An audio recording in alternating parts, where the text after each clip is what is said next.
إياك نعبد وإياك نستعين اهدنا الصراط المستقيم صراط الذين أنعمت عليهم غير المغضوب عليهم ولا الضالين آمين رب اشرح لي صدري ويسر لي أمري واحلل عقدة من لساني يفقهوا قولي اللهم ربنا ألهمنا رشدنا وأعذنا من شرور أنفسنا اللهم أرنا الحق حقا وارزقنا اتباعه وأرنا الباطل باطلا وارزقنا اجتنابه آمین یا رب العالمین۔ پچھلے جمعے میں ہم نے آیت بسم اللہ پر گفتگو کی تھی اور صرف اس تمہید کے ساتھ کہ یہ آیہ مبارکہ قرآن مجید کی سورتوں کے درمیان تو صرف ایک دفعہ آئی ہے، وہ سورہ نمل میں ہے۔ حضرت سلیمان نے جو خط لکھا تھا ملکہ سبا کو، اس کا آغاز اس سے ہوا تھا اِنَّهُ مِن سُلَيْمَانَ وَإِنَّهُ بِسْمِ اللَّهِ الرَّحْمَنِ الرَّحِيمِ۔ باقی جو قرآن مجید کی 113 سورتوں کے شروع میں یا ان سے پہلے جو آیت درج ہے اس کے بارے میں اختلاف ہے کہ آیا یہ ان سورتوں کا حصہ ہے یا نہیں ہے۔ اکثر کی رائے یہ ہے کہ سورتوں کا حصہ نہیں ہے، بلکہ علامت کے طور پر کہ ایک سورت ختم ہو گئی دوسری شروع ہو رہی ہے، اور اسی لیے ان کا شمار بھی نہیں کیا جاتا۔ بعض اوقات بعض لوگوں کی رائے یہ ہے کہ ان کا شمار کیا جائے گا، جب آپ پورے قرآن کی آیات کا شمار کریں گے تو یہ 113 آیات بھی شمار ہوں گی، اور ایک رائے ہے کہ نہیں، انہیں نہیں گنا جائے گا۔ باقی اس میں اصل چیز اللہ کے 3 اسماء مبارکہ، اللہ، الرحمن، الرحیم، ان پر گفتگو ہو چکی ہے۔ اب ہم اللہ کے نام سے سورہ فاتحہ پر گفتگو اپنی شروع کر رہے ہیں۔ یہ بات سامنے آ چکی ہے کہ یہ 5ویں وحی ہے جو حضور پر ہوئی، اور پہلی مکمل صورت ہے جو آپ پر نازل ہوئی۔ اس سے پہلے متفرق آیات نازل ہوئی۔ سورہ علق کے شروع میں 5 آیتیں، سورہ قلم اس کے شروع میں 7 آیتیں، سورہ مزمل کے شروع میں 10 آیتیں، اور سورہ مدثر کے شروع میں 7 آیتیں، پھر یہ 7 آیتیں سورہ فاتحہ کی۔ اس سورہ مبارکہ کے بارے میں یہ سب کو معلوم ہے کہ یہ ہمارے نماز کا جزو لازم ہے، بلکہ نماز نام ہی اس کا ہے،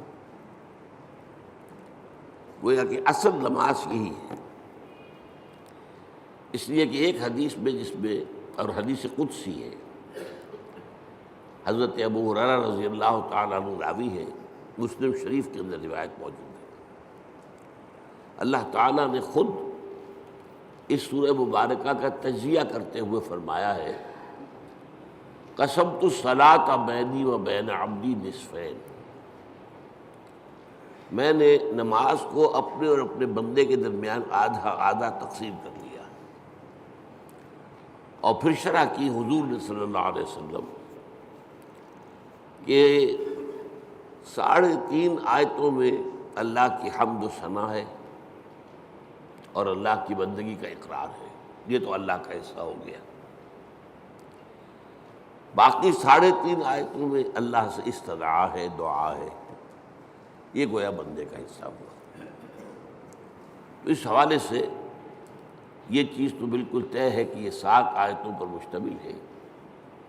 البتہ جو لوگ آیت بسم اللہ کو بھی شمار کرتے ہیں پھر یا تو وہ 8 بن جائیں گی، لیکن ساتھ رکھنے کے لیے پھر وہ آخری 2 آیتوں کو ایک کرتے ہیں، صراط الذین انعمت علیہم غیر المغضوب علیہم ولا الضالین، اس کو ایک آیت مانتے ہیں۔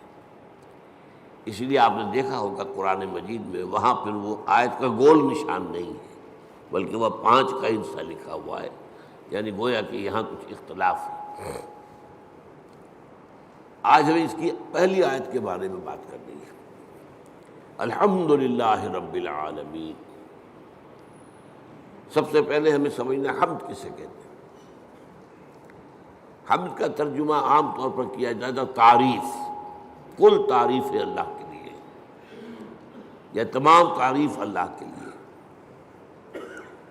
لیکن یہ ترجمہ اس اعتبار سے غلط ہے کہ تعریف کا لفظ بھی عربی کا ہے اور اس کے خاص معنی ہے۔ تعریف کے معنی ہوتا ہے کسی چیز کی پہچان کروانا، معرفت کروانا۔ ہم کسی سے کہتے ہیں آپ کی تعریف کیا ہے، کیا مطلب ہے؟ آپ اپنا نام بتائیے، یہ نام آپ کی پہچان ہے۔ آپ کی تعریف کیا ہے؟ اس کا مطلب یہ نہیں ہوتا کہ آپ اپنی حمد بیان کریں، اپنی ثنا بیان کریں، اپنے فضائل بیان کریں، اپنے اعلیٰ مقامات بیان کریں، بلکہ تعریف کا مطلب ہے پہچان کروانا، پہچان کرنا بھی نہیں۔ پہچان کرنے کے لیے تعارف کا لفظ آئے گا، تفاعل۔ جیسے تعلیم کے معنی کسی کو علم دینا اور تعلم کے معنی خود علم حاصل کرنا۔ تو تعریف اصل میں مناسب ترجمہ نہیں ہے، لیکن کیا کریں، اور اردو میں مستعمل یہی ہو گیا۔ دوسرا لفظ اس کے لیے جو بہت صحیح ہے وہ ثنا ہے، کل ثنا اللہ کے لیے۔ ثنا کے معنی کیا ہے؟ یہ تثنیہ آپ کہتے ہیں، 2۔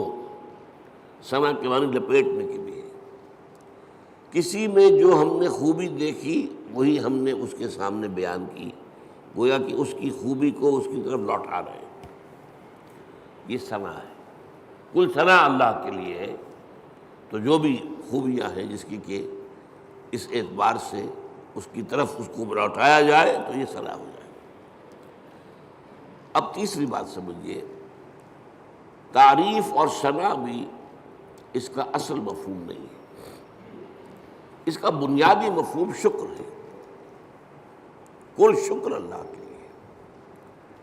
آپ دیکھیں گے کہ حضور سے بھی اور قرآن میں بھی جو مقام شکر کا آتا ہے وہاں پر لفظ حمد آتا ہے۔ آپ کو بھوک لگی ہوئی تھی، نہ قحط بھی تھی، کھانا کھایا، توانائی ایک جسم میں محسوس ہوئی، آپ نے کیا دعا پڑھی؟ الحمدللہ الذی اطعمنی وسقانی وجعلنی من المسلمین۔ اب یہ مقام شکر ہے۔ اسی طریقے سے آپ کو اگر اجابت ہو جائے صبح ٹھیک تو طبیعت جو ہے ہلکی ہو جاتی ہے، قبض ہو تو طبیعت بھاری رہتی ہے، لہذا اجابت سے فارغ ہو کر کیا دعا ہے؟ الحمدللہ الذی اذھب عنی الاذی وعافانی۔ اس اللہ کا شکر ہے جس نے مجھ سے اذیت بخش ہے کو دور کر دیا، اذیت، اور مجھے عافیت بخشی۔ یہ آپ نے حکما کا قول سنا ہوگا کہ قبض جو ہے وہ 100 امراض کی بنیاد بن جاتا ہے۔ تو گویا کہ یہ جو فضلات ہیں ہمارے جسم سے ان کا نکل جانا، یہ ہمارے لیے ایک بڑی رحمت ہے، اس پر اللہ کا شکر ادا کیا جائے۔ تو جہاں کہیں بھی مقام آئے گا کہ شکر کا لفظ آئے، اب آپ کی آنکھ کھلی صبح،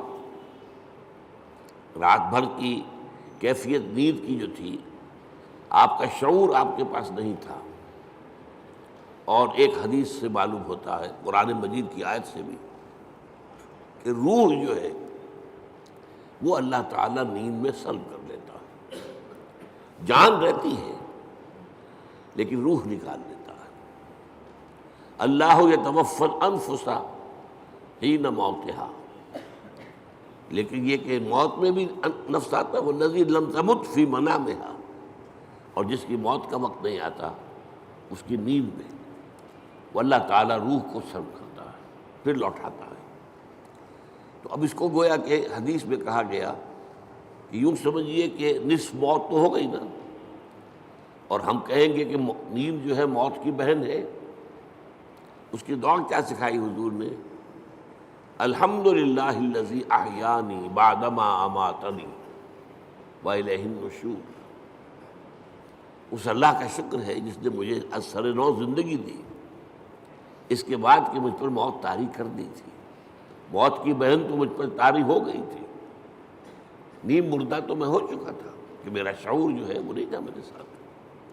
وہاں بھی لفظ حمد ہے، الحمدللہ الذی احیانی بعدما اماتنی والیہ النشور. آپ سوچ رہے ہوں گے کہ ہمارے معمولات میں بدقسمتی سے یہ چیزیں شامل نہیں رہی. یہ ذکر کی بہت عمدہ شکل ہے، جسے کہتے ہیں کہ حضور نے قرآن میں آیا الذین یذکرون اللہ قیاما وقعودا وعلی جنوبہم، وہ لوگ جو اللہ کو یاد کرتے ہیں کھڑے ہوئے، بیٹھے ہوئے، لیٹے ہوئے، ہر حال میں. تو کیا مطلب کوئی اور کام نہیں کرتے؟ نہیں، کام کے ساتھ دعا ہے. آپ کی آنکھ کھلی، الحمدللہ الذی احیانی بعدما اماتنی والیہ النشور. کھانا کھایا، الحمدللہ الذی اطعمنی وسقانی وجعلنی من المسلمین. اجابت ہوئی، الحمدللہ الذی اذھب عنی الاذی وعافانی. یہ جو مصنون دعائیں ہیں، ان سے جیسے کہ ہم کہتے ہیں کہ ایک تیر سے دو شکار، دو نسبتیں قائم ہوتی ہیں. ایک اللہ سے نسبت قائم ہو گئی، ہم نے اس کا حمد کی، ہم نے اس کا شکر ادا کیا، تعلق قائم ہوا. ایک رسول کے ساتھ نسبت ہو گئی کہ مسنون دعا ہے. ہم اس شکر کے ادا کرنے میں اپنے الفاظ نہیں استعمال کر رہے، بلکہ وہ کر رہے ہیں کہ جو نبی اکرم صلی اللہ علیہ وسلم کرتے ہیں. تو دونوں نسبتیں اللہ کا ذکر، اس میں وقت تو کوئی نہیں لگا. بہرحال شکر جو ہے در حقیقت وہ اس حمد کا نیوکلیس ہے. البتہ شکر، اور عام معنی میں اب لفظ استعمال کر رہا ہوں میں تعریف، اس میں جو ایک باریک سا فرق ہے وہ کیا ہے؟ شکر کیا جاتا ہے اس چیز پر جس کا آپ کو فائدہ ہوا ہو، جس سے آپ کو کچھ حاصل ہوا ہو، جس سے آپ کی کوئی ضرورت پوری ہوئی ہو، جس سے آپ کی کوئی تکلیف رفع ہوئی ہو، جس سے آپ کی کوئی حاجت پوری ہوئی ہو. شکر اس پر ہو. اور تعریف کوئی حسن ہے، کمال ہے، خوبی ہے، چاہے آپ کو تو کوئی فائدہ نہیں ہوا. پھول کیا خوبصورت پھول ہے، تعریف کی ہے آپ نے، لیکن یہ کہ آپ کو اس سے کوئی مادی فائدہ تو نہیں ہوا. ہر شے، جس شے میں بھی کوئی جمال ہے، کوئی کمال ہے، اس کی تعریف کی جائے، خواہ آپ کو اس سے کوئی فائدہ نہ پہنچاؤ. یہ تعریف ہے. البتہ یہ جو باریک سا فرق میں نے بیان کیا ہے، اس کو بھی نوٹ کر لیجئے کہ یہ بھی ہمارے شعور کے محدود ہونے کی وجہ سے ہے، ورنہ اس سے بھی ہمیں فائدہ ہوتا ہے. ایک خوبصورت پھول دیکھ کر اس کی خوبصورتی، اس کی خوشبو، اس سے آپ کی روح کو ایک باریدگی حاصل ہوتی ہے. اسی لیے میں نے لفظ استعمال کیا، مادی فائدہ نہیں ہوتا، آپ کی روح کو ایک باریدگی، آپ کی طبیعت میں ایک انشراح، آپ کی طبیعت میں ایک کیفیت پیدا ہوتی ہے. ہائی اسکول کے زمانے میں جو ہمارا کورس تھا انگلش پوئٹری کا، تو پہلی نظم تھی ڈیفوڈلز. بہت سے حضرات نے پڑھی ہوگی. وہ نظم کیا تھی کہ شاعر ایک روز سیر پر نکلا ہوا ہے، ایک پہاڑی کو عبور کر کے وہ جب اس کی چوٹی پر پہنچتا ہے تو اب دوسری طرف نگاہ گئی، وادی ہے، اور وادی بھری ہوئی ہے ڈیفوڈل کے پودوں سے اور اس کے پھولوں سے، اور پھول لہرا رہے ہیں ہوا کے اندر، ناچ رہے ہیں ہوا میں. یہ منظر جو ہے، اب اس سے اسے کوئی فائدہ تو نہیں پہنچا، کوئی مادی فائدہ نہیں پہنچا، لیکن شاعر اصل میں کہتے ہی اسے ہے جس کا شعور زیادہ زندہ ہو. شاعر کہاں سے بنا ہے؟ شعور سے. شاعر زیادہ حساس ہوتا ہے. وہی چیز جو آپ نے بھی دیکھی، شاعر نے بھی دیکھی، اس نے اس کا ایک زیادہ گہرا اثر دیا. تو وہ شاعر کہتا ہے، ورڈزورتھ نام کا شاعر ہے یہ، I gazed and gazed, but little thought what wealth the scene to me has brought. میں دیکھتا رہا دیکھتا رہا دیکھتا رہا، لیکن مجھے یہ خیال نہیں آیا کہ یہ سین، یہ نظارہ جو میں نے دیکھا ہے، اس سے مجھے کیا دولت ملی ہے۔ اب اس کے بعد اسے احساس ہوا فراف من کاؤچ لائی، کیونکہ اکثر اب ہوتا ہے کہ میں جب اپنے کاؤچ پر، اپنے بستر پر لیٹا ہوتا ہوں، ان ویکنٹ اور ان پینسو موڈ، کسی فکر میں ہوں یا خالی ذہن ہوں، the flash upon that inward eye which is the bliss of solitude, وہ ڈیفوڈل کا نظارہ جو ہے میری اندرونی آنکھ کے سامنے آ جاتا ہے۔ The flash upon that inward eye which is the bliss of solitude, جو کہ انسان کی تنہائی کا سب سے بڑا، یوں سمجھیے کہ اس کی نعمت ہے۔ And then my heart with pleasure fills and dances with the daffodils. اب پھر میرا دل جو ہے خوشی سے بھر جاتا ہے، اور وہ بھی ان ڈیفوڈلز کے ساتھ ناچنا شروع کر دیتا ہے۔ تو یہ اندرونی چیز انسان کو ملتی ہے، اور یقیناً لیکن یہ کہ عام آدمیوں کو اس کا احساس نہیں ہوتا۔ البتہ جو مادی جو فائدہ ہوتا ہے، جیسے بھوک سے نجات ملی، پیاس سے نجات ملی، اور کوئی آپ کا کام ہوا، اسی طرح یہ لفظ استعمال ہوتا ہے قرآن میں۔ جب اللہ تعالی ہمیں پہنچا دے گا اپنے فضل و کرم سے جنت میں، جب داخل ہوں گے، تو جو ترانہ ہوگا وہ کیا ہوگا ہماری زبان پر؟ الحمدللہ الذی ہدانا لہذا وما كنا لنہتدی لولا ان ہدانا اللہ۔ سارا شکر اس اللہ کا ہے جس نے ہمیں یہاں تک پہنچایا۔ یہ ہدایت کے معنی ہم جب آخری حصہ پڑھیں گے سورت کا تب تفصیل سے بات کروں گا۔ ہدایت کے درجے ہیں، ہدایت کا درجہ یہ بھی ہے کہ آپ نے کسی کو کوئی بات بتا دی، ایک درجہ اس سے آگے ہے اس کو خوب اچھی طرح سمجھایا۔ اب مثال کے طور پر کوئی شخص آپ سے کوئی پتہ پوچھ رہا، بھائی مجھے فلاں جگہ جانا ہے، ذرا مجھے بتائیے۔ آپ نے کہا یوں جانا، ادھر مڑ جانا، ادھر چلے جانا۔ امریکہ میں جو ہے وہ گنتی کرتے ہیں لائٹس کے ساتھ، ٹریفک لائٹس، 4 ٹریفک لائٹس کے بعد بھائی کو مڑ جانا، اس کے بعد پھر تیسری کے اوپر دائیں کو مڑ جانا۔ یہ بتا دیا آپ نے، یہ بھی ہدایت ہی ہے نا۔ ایک درجہ یہ ہے کہ آپ نے کہا بھائی لاؤ میں تمہیں پہنچا آتا ہوں، آپ نے اس کی انگلی پکڑی یا اپنی گاڑی میں بٹھایا اور اس کی منزل پر پہنچا دیا۔ یہ منزل تک پہنچا دینا، یہ ہدایت کا آخری مرحلہ ہے۔ اللہ نے ہدایت کا ابتدائی مرحلہ تو ہمیں کیا، ہمارے اپنے اندر ہدایت موجود ہے، نیکی اور بدی کی پہچان موجود ہے۔ الہمہا فجورہا و تقواہا،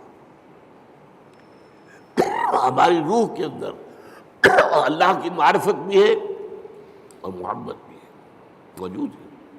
پردے پڑ گئے ذہول کے، غفلت کے، ہماری ساری توجہ جو ہے دنیا میں، ہم گم ہو کر رہ گئے، ورنہ ہمارے اندر ہے سب کچھ۔ قرآن کہتا ہے فطرت اللہ التی فطر الناس علیہا، یہ انسان کو جو بنایا اللہ نے، یہ فطرت اللہ پر بنایا، فطرت اللہ التی فطر الناس علیہا ہے۔ ہمارے اندر معرفت بھی ہے، محبت بھی ہے، محبت بھی خوابیدہ ہے، اور معرفت کے اوپر بھی ذہول کے پردے پڑے ہوئے۔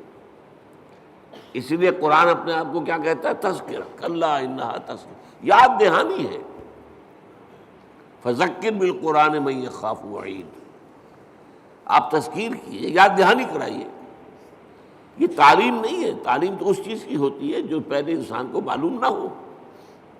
تذکیر وہ ہے جو آپ کو یاد تھی، معلوم تھی، بھول گئے آپ، لیکن آپ کے علم میں تھی، بھول گئے۔ تذکیر، یاد دہانی، بھئی فلاں وقت، بھئی فلاں وقت ہوا تھا معاملہ، تمہیں یاد نہیں رہا، یہ آپ تذکیر کر رہے ہیں۔ کوئی ادھر ادھر کی بات کر کے آپ بتائیں گے یاد آ جا، ہاں مجھے یاد آ گیا، یہ تذکیر۔ تو قرآن تذکیر کے لیے آیا ہے، تذکرہ ہے، ذکرہ، ذکرہ بھی کہا گیا۔ وَلَقَدْ يَسَّرْنَا الْقُرْآنَ لِلذِّكْرِ فَهَلْ مِن مُدَّكِرٍ، اس یاد دہانی کے، ورنہ تمہارے اندر موجود ہے۔ اللہ کی معرفت ہے، اللہ کی محبت ہے، نیکی اور بدی کا شعور ہے، یہ دے کر دنیا میں بھیجا ہے تمہیں۔ اور اس کے بعد یہ ہے کہ اس سے اگلی ہدایت اللہ نے اپنی کتابیں نازل کر دی، اللہ نے اپنے نبی بھیج دیے، اپنے رسول بھیج دیے۔ پھر اس سے اگلی ہدایت کیا ہے؟ تم ارادہ کرو خیر کا، اللہ توفیق دے گا اور انگلی پکڑ کر تمہیں پہنچائے گا۔ یہ ہے ہدایت کی وہ آخری منزل کہ جب وہ داخلہ ہوگا تو اہل جنت کی زبان پر یہ حمد کا ترانہ ہوگا، الحمدللہ الذی ہدانا لہذا وما کنا لنہتدی لولا ان ہدانا اللہ۔ اس میں یہ ہے کہ وہاں پہنچا دینا، لیکن اس دعا کو آپ یاد کر لیجئے، کبھی کوئی نئی بات آپ کے علم میں آ گئی تب بھی آیت پڑھیے، یہ اللہ نے مجھے علم دیا ہے، ہم اس قابل نہیں تھے کہ علم خود حاصل کر دیتے۔ وہ اس آیت کا ترجمہ کیا ہے؟ کل حمد کل شکر اس اللہ کا ہے جس نے ہمیں یہاں پہنچایا جنت تک، ہم پہنچنے والے نہیں تھے، ہم اپنے بل پر، اپنی سمجھ سے، اپنی کوشش سے پہنچنے والے نہیں تھے۔ وما كنا لنهتدي لولا ان هدانا اللہ۔ اسی طرح آپ کو کسی مجلس میں کوئی آپ کو محسوس ہو کہ آپ کے دل کو کوئی روشنی ملی ہے، کوئی آپ کو ہدایت کا کوئی نقطہ ہاتھ آیا ہے، کوئی ہدایت کی طرف آپ کی کوئی توجہ ہوئی ہے، یہ دعا مانگیے، الحمدللہ الذی ہدانا لہذا وما کنا لنہتدی لولا ان ہدانا اللہ۔ چاہے وہ کسی کے ذریعے سے آیا ہو، لیکن الٹیمیٹ سورس تو اللہ ہے نا۔ خود اس کو کس نے بتایا تھا؟ اللہ نے بتایا تھا۔ ہمیں جس نے سکھایا ہے اسے کس نے سکھایا تھا؟ اللہ نے سکھایا تھا۔ اسی طرح الحمدللہ الذی صدقنا وعدہ واورثنا الارض نتبوأ من الجنۃ حیث نشاء۔ ایک جگہ یہ ترانہ آیا ہے، جنت والے ترانہ جو ہے کل حمد کل شکر اس اللہ کا ہے جس نے ہم سے اپنا وعدہ سچا کر دکھایا۔ اس نے ہم سے کہا تھا کہ تم میرے راستے پہ چلو گے میں تمہیں جنت دوں گا، آج ہمیں اللہ نے وہاں پہنچا دیا۔ صدقنا وعدہ، اس نے اپنا وعدہ ہمارے ساتھ سچ کر دکھایا اور ہمیں بنا دیا وارث، اس جنت کی زمین کا وارث بنا دیا۔ ہم جہاں چاہے ڈیرا لگائیں، کھلی چھوٹ ہے ہمیں۔ الحمدللہ الذی صدقنا وعدہ واورثنا الارض، زمین کا ہمیں وارث بنا دیا۔ اس سے بعض حضرات چاہیے کہ جنت کی ابتدائی منزل اسی زمین پر ہوگی، زمین کا وارث بنا دیا گیا۔ واورثنا الارض، بعض نے کہا نہیں، ارض سے مراد ارض جنت ہے، جنت کی زمین کا ہمیں وارث بنایا۔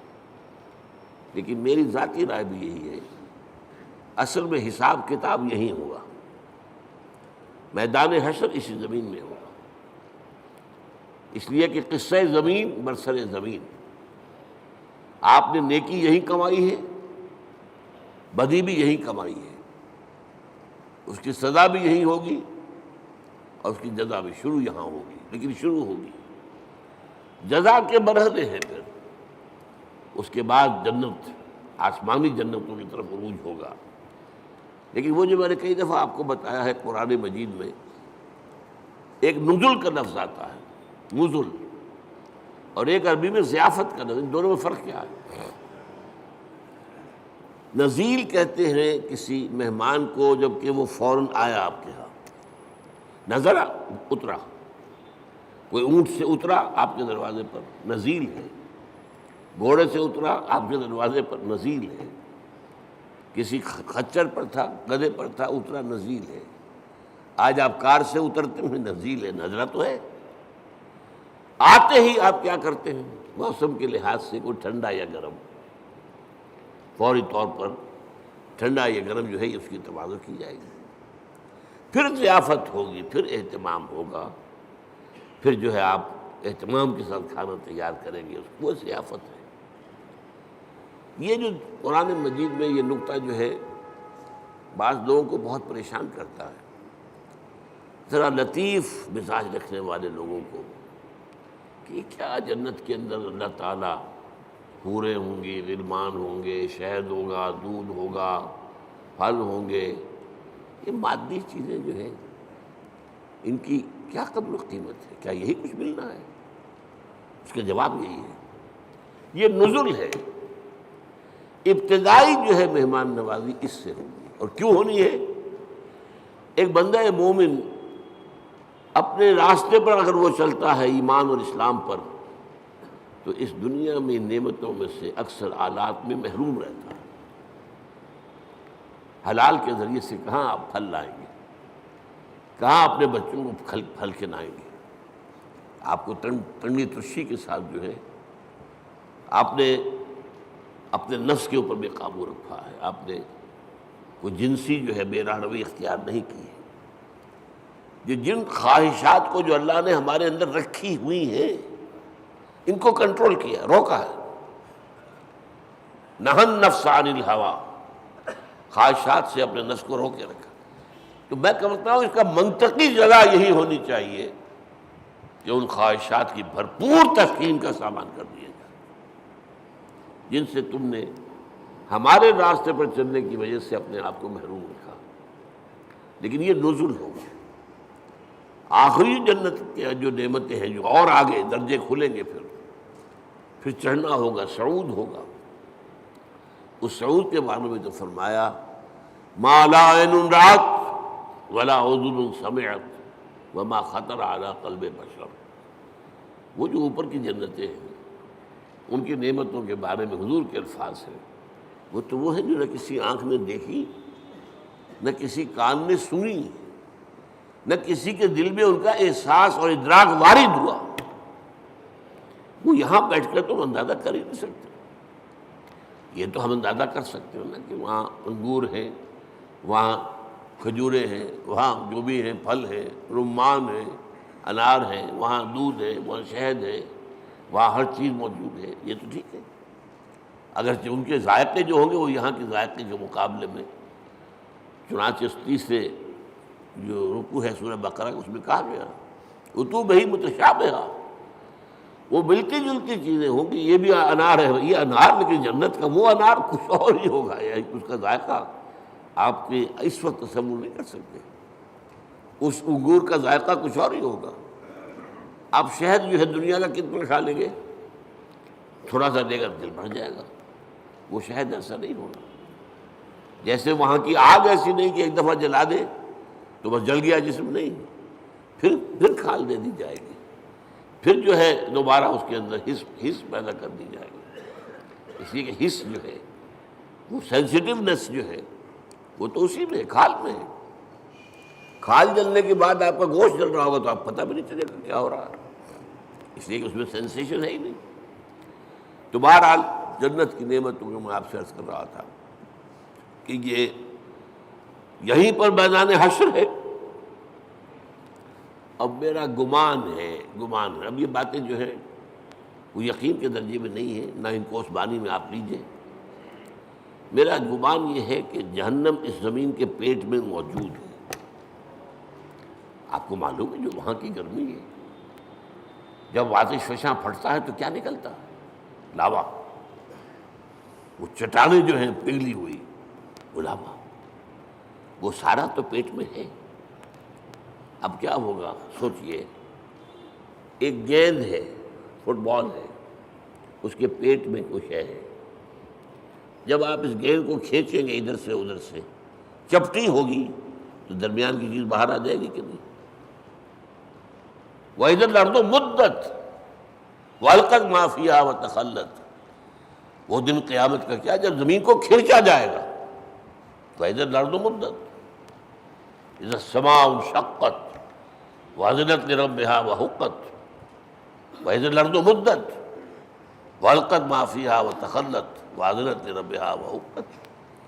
اب وہ کھینچیں گے آپ تو اس کے اندر سے درمیان چیز باہر نکل آئے گی، یہ ہوگی جہنم۔ اس جہنم کا معاملہ اسی زمین میں سے نہیں۔ پھر وہی لفظ کہہ رہا ہوں، قصہ زمین برسر زمین۔ لیکن یہ کہ جنت جو وہ ہوگی زمین کی، وہ صرف پہلی منزل ہے اس کی۔ وہ آپ کہہ لیجئے کہ وہ در حقیقت استقبالیہ ہے جو وہاں پر ہو رہا ہے، اور وہاں پر نزل دیا جا رہا ہے۔ یہ ساری چیزیں جو گنوائی گئی ہیں قرآن میں، یہ نزل کے درجے میں، پھر اونچے درجے ہوں گے، پھر اونچے درجے ہوں گے۔ تو بہرحال یہ میری بات کہاں سے چلی تھی؟ الحمدللہ الذی صدقنا وعدہ واورثنا الارض نتبوأ من الجنۃ حیث نشاء۔ کل شکر اس اللہ کا ہے جس نے ہم سے اپنا وعدہ پورا کیا اور ہمیں زمین کا وارث بنا دیا۔ یہ زمین جو تھا کہ میں نے کہا اکثر کے نزدیک تو جنت ہے، جنت کی زمین جس کا وارث ہم بنے، لیکن بعض کا خیال، میری رائے بھی یہی ہے، وہ یہی زمین ہے، اس لیے کہ آپ کو معلوم ہے سورہ فجر میں کیا فرمایا؟ وَجَاءَ رَبُّكَ وَالْمَلَكُ صَفًّا صَفًّا۔ جاء ربک، آ جائے گا تمہارا رب۔ اللہ تو نزول فرمائے گا، میدان حشر میں آئے گا، یہی مقدمہ ہوگا، یہی عدالت لگے گی۔ جاء ربک والملک صفًا صفًا، تمہارا رب بھی آ جائے گا اور پھر فرشتے ہوں گے صفیں باندھے ہوئے، قطار اندر قطار، یہ نزول ہوگا۔ وَيَحْمِلُ عَرْشَ رَبِّكَ فَوْقَهُمْ يَوْمَئِذٍ ثَمَانِيَةٌ۔ وہ جب اللہ تعالیٰ اپنے اس عرش سے اتر کے اس زمین تک آئے گا، اب وہ کیا کیفیت ہوگی، آپ اس کے لیے کچھ نقشہ ذہن میں، کوئی مادی کوئی وجود اللہ کا نہ سمجھیے، لیکن کوئی کیفیت ہے جس کا نام، جس کو ان الفاظ سے تعبیر کیا گیا ہے۔ اب الفاظ ہیں تو کسی درجے میں مناسبت ہوگی، وہ حقیقت تو اس وقت کھلے گی، جیسا کہ میں نے کہا جنت کی نعمت ہوگی، حقیقت اس وقت کھلے گی۔ ما لا عین رأت ولا اذن سمعت وما خطر علی قلب بشر۔ اور قرآن میں جو آتا ہے لہم ما یشاؤون فیہا ولدینا مزید، اہل جنت کے لیے وہ تو سب کچھ ہوگا ہی جو وہ چاہیں گے، ہمارے پاس اور بھی بہت کچھ ہے جس کا تصور ہی نہیں ہوگا۔ میں نے اس کا ایک واقعہ یاد آ گیا مجھے، اب کئی دفعہ بیان کیا میں نے۔ میرے ایک دوست ہیں ڈاکٹر یقین صاحب جو باہر امراض چشم ہیں، انہوں نے مجھے سنایا، وہ جا رہے تھے لندن، اب ان کے بچے جو ہے کوئی کہہ رہا تھا میرے لیے یہ لائیے، میرے لیے یہ لائیے، میرے لیے یہ لائیے۔ ایک چھوٹی سی بچی تھی، انہوں نے کہا ابا میرے لیے پینسل لے کے آئیے۔ اب وہ لندن سے پینسل منگوا رہی ہے، اس کا ذہن اس سے آگے ہے ہی نہیں، وہ لڑتی ہوئی اپنے بڑے بہن بھائیوں سے، وہ اس کو چھینتی ہوگی، مجھے دو میں کچھ لکھوں یا لکیریں کھینچوں کہیں، اور وہ بڑے بہن بھائی اس کو چھینتے ہوں گے اس سے، تو اس کے لیے تو بہت بڑی نعمت تھی پینسل، تو ابا میرے لیے پینسل لے کے آئیں گے۔ تو ہم کہاں تک تصور کریں گے؟ ہمارا ذہن بہت چھوٹا ہے۔ لہم ما یشاؤون فیہا، وہاں وہ تو سب کچھ ہے ہی ہے جس کا کہ ان کے اندر تمنا ہے، آرزو ہے، خواہش ہے، جس کی سمجھ ہے، جس کا ادراک ہے، جس کا شعور ہے۔ وَلَدَيْنَا مَزِيدٌ، ہمارے پاس اور بہت کچھ ہے۔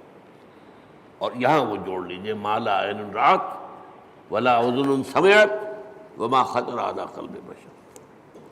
تو یہ اصل میں حمد ہے، شکر۔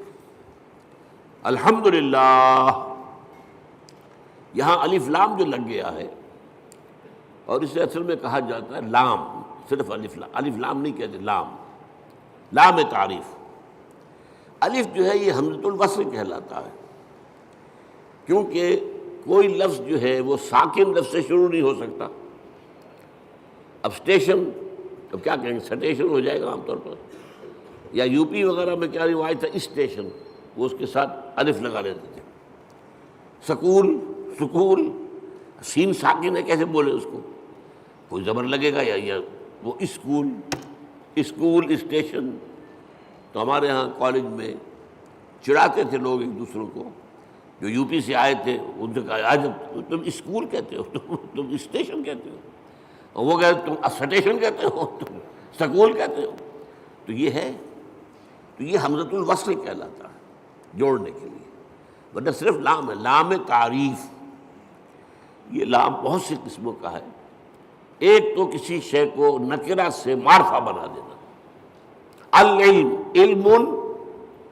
علم نکرہ ہے، وہی علم، العلم معین علم، خاص علم، یا مکمل علم، یا حقیقی علم، ال سے وہ نکرہ سے معرفہ بن گیا.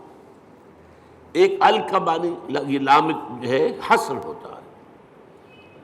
الانسان کل کے کل انسان.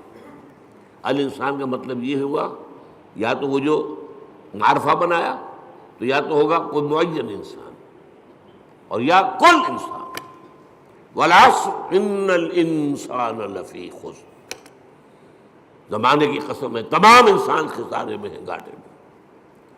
تو الف لام، لیکن لام کہنا چاہیے یہاں کل کے معنی میں. کل تعریف اللہ کے لیے، کل ثنا اس کے لیے، کل شکر اس کا.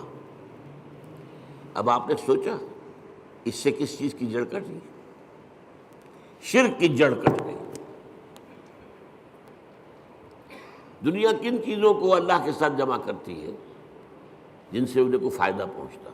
سورج دیوتا ہاتھ جوڑ کے کھڑے ہو گئے. انہیں پتہ ہے اسی کی تمازت سے ہماری فصلیں پکتی ہیں، ہمیں معلوم ہے اسی سے ہوائیں چلتی ہیں، وہ ہوائیں بارش لے کے آتی ہیں. گویا کہ اس حیات عرضی، اس زمین پہ جو حیات ہے وہ کل کی کل صورت کی مضمون احسان ہے. لہذا ہاتھ جوڑ دیا، سجدہ کر دیا سجدے. لیکن اگر معلوم ہو کہ سورج میں کچھ نہیں ہے، جو کچھ اس میں ہے وہ اللہ کا پیدا کرتا، تو الحمدللہ کل شکر اللہ کا ہے. یہ الحمدللہ جو ہے یہ در حقیقت جڑ کاٹ دینے والا ہے شرک. کسی اور میں کوئی خوبی دیکھی، پھول خوبصورت ہے، آپ کہیں گے، عام آدمی کہے گا بڑا خوبصورت پھول ہے. بندہ مومن کیا کہے سبحان اللہ، اسے تو اللہ یاد آیا، اس پھول میں تو کچھ نہیں ہے، تو اللہ کی طرف سے اس کو عطا کرنا ہے. آپ کو تصویر دیکھتے مصور کی، اگر وہ بہت اچھی بنی کس کی تعریف کرتے؟ مصور کی تصویر کی؟ تعریف تو مصور کی ہے جس نے کہ تصویر کھینچی ہے، بنائی ہے. تو در حقیقت الحمدللہ. اور یہ جان لیجیے یہی شکر جو ہے یہی عبادت کی شکل اختیار کرتا ہے. کیوں؟ اس لیے کہ ایک اصول ہے فطرت انسانی کے اندر مضمر ہے، هل جزاء الاحسان الا الاحسان. یہ سورہ رحمان کی آیت ہے. بھلائی کا بدلہ بھلا ہی ہوگا نا. کسی نے آپ کے ساتھ کوئی خیر کیا ہے، اچھا کام کیا ہے، آپ کے دل میں ہوگا میں بھی اس کی کوئی خدمت کروں. اگر انسانیت آپ میں ہے تو اس شکر کا بدلہ، جیسے کہ ہمیں معلوم ہے کہ حضور ہدیہ قبول کرتے تھے لیکن ہدیہ دیتے بھی تھے. چنانچہ جو بھی کوئی آپ کے ساتھ بھلائی کرے آپ اس کے ساتھ بھلائی کریں. والدین کی بھلائی وہ اتنی ہے کہ ہم کتنی ہی خدمت کر لیں ان کا حق ادا نہیں ہوگا، اور سوائے اس کے کوئی چارہ کار نہیں کہ اللہ ہی سے دعا کریں، اے اللہ ارحمہما کما ربیانی صغیرا. پروردگار جس طرح میرے والدین نے مجھے پالا پوسا جبکہ میں چھوٹا سا تھا، تو ان پر رحم فرما. میں ان کا حق ادا نہیں کر سکتا. بس البتہ یہ کہ انسان مقدور بر تو کرتا ہے. سلیم الفطرت انسان ہو، فطرت کج نہ ہو گئی ہو، پرورٹڈ نہ ہو، تو والدین کی خدمت، بوڑھے والدین کو. آپ کو معلوم ہے صرف 2 چیزیں ہیں جن کے بارے میں کہا گیا ان کو دیکھنا بھی عبادت ہے. محبت اور تعظیم کی نگاہ سے کعبے کو دیکھنا عبادت ہے. چاہے آپ طواف نہیں کر رہے، چاہے آپ کوئی نماز نہیں پڑھ رہے، کعبے کے سامنے بیٹھ کر محبت اور تعظیم کے ساتھ اس کو دیکھنا عبادت ہے. بوڑھے والدین کو دیکھنا محبت کے ساتھ عبادت، یہ حضور نے فرمایا. تو آپ جو ہے اپنی امکانی حد تک تو اس کا آپ جو ہے بدلہ اتارتے ہیں. انہوں نے پالا پوسا جبکہ میں چھوٹا سا تھا، میری ضروریات پوری کی. اب یہ بوڑھے ہیں، یہ محتاج ہیں، اب ان کی ضرورتیں میں پوری کروں. اگرچہ جیسا کہ میں نے کہا کہ حق ادا نہیں ہو سکتا، لیکن اب آپ سورج کا کیا حق ادا کریں گے؟ کچھ بھی نہیں کر سکتے. یہ جذبہ شکر جو ہے سورج کا، یہ عبادت کی شکل اختیار کرتا ہے. جہاں آپ کو بدلہ نہیں دے سکتے سر جھکا دیجیے، تعظیم کیجیے، اس کے سامنے سجدہ کیجیے. یہی تو ہے. شکر سے عبادت ہے، یہ فلسفہ ہے، سمجھ لیجیے، شکر کی بنیاد پر عبادت ہے۔ اسی لیے تو جس کو کہا حضور نے، اور میں نے ابھی حدیث آپ کو سنائی تھی، حدیث قدسی، الصلاۃ، جو اصل دعا ہے اس کی پہلی آیت ہی ہے الحمدللہ رب العالمین۔ قرآن کی پہلی آیت، پہلا لفظ کیا ہے قرآن کا؟ اگر آیت بسم اللہ اس میں شمار نہ کی جائے، جیسا کہ میں نے کہا کہ غالب رائے یہی ہے کہ وہ اس کا حصہ نہیں ہے، تو پہلا لفظ قرآن کا کیا؟ الحمد۔ اور آپ کو معلوم ہے یہ لفظ کتنا پیارا ہے اللہ کو۔ حضور کے نام سارے کے سارے اسی مادے سے ہیں۔ محمد حمد سے ہے، احمد حمد سے ہے، محمود حامد حمد سے ہے۔ اور اس امت کا نام پتہ ہے کیا ہے؟ حمادون، اللہ کی بہت حمد کرنے والے۔ حماد یہ مبالغے کا صیغہ ہو گیا، اللہ کی بہت حمد کرنے والے۔ اور ایک خاص بات یاد آئی ہے، حضور کی ایک حدیث ہے بڑی عجیب۔ قیامت کے دن وہ میدان حشر جس کا میں نے نقشہ آپ کے سامنے بھی کھینچا ہے، ایک تو یہ کہ وہاں حضور کو ملے گا کیا مقام؟ مقاماً محمودا، وہی لفظ حمد۔ اور سب سے بڑی بات یہ، حضور نے فرمایا لواء الحمد بیدی، حمد کا جھنڈا میرے ہاتھ میں ہوگا، اور اس دن میں اللہ کی وہ حمد کروں گا جو آج نہیں کر سکتا۔ اس نقطے کو سمجھنا ضرورت ہے، غور کرنا ہوگا۔ ہر شے کی حمد اس کے ادراک اور شعور کے مطابق نہیں ہوگی۔ کسی نے آپ کے ہاتھ پر ہیرا رکھا، آپ نے سمجھا شیشے کا ٹکڑا ہے، تو کیا شکر کریں گے آپ؟ اگر معلوم ہو یہ ہیرا ہے تو شکر جو ہے اس کے متناسب شکر آپ کے قلب میں پیدا ہوگا۔ معرفت جو اس وقت ہوگی وہ آج نہیں ہے، پردے اٹھ چکے ہوں گے۔ آج چاہے اب بھی حضور کی معرفت ظاہر بات ہے کہ تمام انسانوں میں، مخلوقات میں سے بڑھ کر ہے، لیکن یہ کہ وہاں جب بے پردہ ہوگا معاملہ، تو فرمایا کہ وہ جو حمد میں اس میں بیان کروں گا وہ آج نہیں کر سکتا۔ تو یہ الحمدللہ، اللہ پر ہم گفتگو کر چکے ہیں۔ کل حمد کل شکر اللہ کے لیے، لہذا تعریف اسی کے لیے ہوگی، ثنا اسی کی ہوگی، شکر اسی کا ہوگا، عبادت اسی کی ہوگی۔ الحمدللہ رب العالمین۔ رب، اب رب کسے کہتے ہیں؟ رب کے معنی ہے مالک، اور کسی چیز کو پروان چڑھانے والا، اس کا خاص تعلق ہے۔ جو مالک ہوگا کھیتی کا وہ اسے پروان چڑھائے گا، بڑھائے گا۔ رب المال، سرمایہ والا، وہ سرمایہ کو بڑھانے کی فکر کرے گا۔ مضاربت ہو رہی ہے، ایک شخص کا سرمایہ ایک محنت کر رہا ہے، یہ رب المال کہلاتا ہے۔